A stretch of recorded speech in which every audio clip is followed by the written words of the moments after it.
Don't Starve has no shortage of fun or useful mods in its infinitely long Steam Workshop page, but you don't need me to tell you that most of them aren't the best. In fact, I'd wager that only about 1% of what gets uploaded here is even worth a look. Yet, with the mod I'm about to delve into, I struggle to place it in either the worth looking at camp or the trash camp, because while some aspects of it are pretty bad, there's a couple of things it did well that excited me to try it out in the first place. Yes, per the title of this video, I am talking about the OMORI mod for Don't Starve Together. And just in case you're worried, no, these are not quick reskins. In fact, this is two mods we're talking about. You can download Sunny and Basil separately. Looking over the abilities and stats, you'd quickly get the idea that these characters are not exactly a pleasure to play as, and you'd be 100% correct because, good grief, I get that there's a time and place for challenge characters, sure, lots of people like Wes after all, and even Lost from The Binding of Isaac, but still, there's really nothing positive of substance here. Let's start with Basil. Basil has 150 HP, 100 hunger,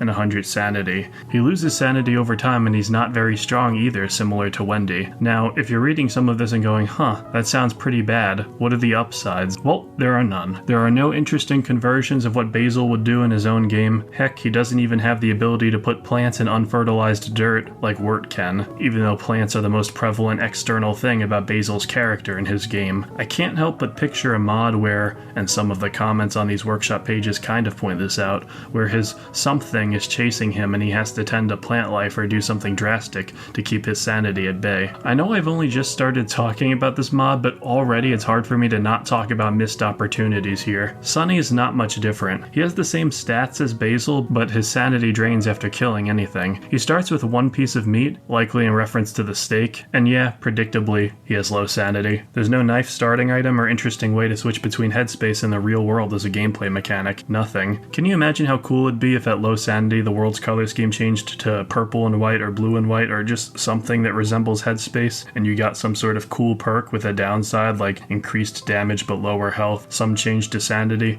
I'm just spitballing here, but I still feel that it's more effort than we're seeing with this mod. All of that might sound bad enough, but the worst part, the biggest missed opportunity of this entire production is the fact that Sunny's voice wasn't composed of violin sounds. This would have been the easiest thing to translate about the character between the two games, the most obvious even, and they didn't do it. I'll concede that the art promoting the mod on the Steam Workshop page is pretty good. It's very in art style and mimics what you see in the character select screen of Don't Starve, but with guest characters, the highest aspiration that you can achieve for a mod like this in my opinion. If there's a Don't Starve mod in particular you'd like me to cover, be sure to tell me in the comments. I've gone on record with this channel saying that I love when mods or crossover events can perfectly encapsulate what they're pulling from and find an interesting way to transfer it to a new genre, but neither of these character mods have any interest in doing such a thing. I mean, just take a quick scroll through the comments on either of the Steam Workshop pages and you'll see significantly more interesting suggestions than what was included in its most recent release, like the inclusion of something for Sunny. Maybe I should just be thankful that this idea didn't manifest as a awkward Wendy and Abigail reskin or something. Perhaps I'm being too hard on this mod. Maybe it was supposed to just be a simple little reskin with some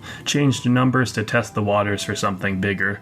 I'm not sure, but I am sure that for what it is, this Steam Workshop upload is not feature-rich by any stretch of the imagination. There are certainly Omori-themed mods out there that I enjoy, but all of them are for, all of them are for Omori itself. None have successfully crossed to another indie game, though if I got my way, we'd get an RPG Maker Smash Brothers game at some point, but that's a video for another time if that even becomes a thing in the first place. By the way, while I have you here, I feel it's important to tell you that if you enjoy survival crafting games like Don't Starve, you'll probably also enjoy Core Keeper, which is kind of like Terraria but isometric. Not a sponsor or anything, but I really did sink tons of hours into this game, and so long as I have a sizable Don't Starve related following, I want to let everyone know. They added an update recently that adds go-karts, which automatically makes it better than most games like this out there. Sorry. I'll go ahead and link my Core Keeper video now, and if you want to see other Don't Starve videos, or any videos for that matter, again, please let me know. I understand that's a trite thing for a content creator to say,